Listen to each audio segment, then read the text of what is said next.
প্রত্যেক দিনের মতো আজকেও সকালে দেখো এই যে ঘুম থেকে উঠে ফ্রেশ হয়ে রান্নাঘরে চলে এসেছি।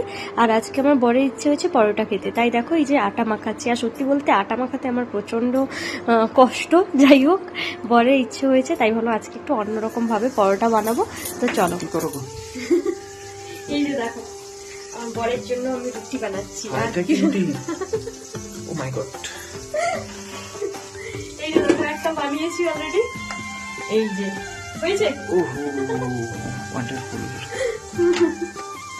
তোমরা তো দেখতেই পেলে আমার কাণ্ড দেখে আমার বরে কিন্তু পুরো অবাক হয়ে গেছে। যাই হোক, তো দেখো আজকে ব্রেকফাস্টে বানিয়েছিলাম এই যে পরোটা, তার সাথে ডিম ভাজা রয়েছে আর একটা হচ্ছে কুমড়োর সবজি, তার সাথে রয়েছে শসা।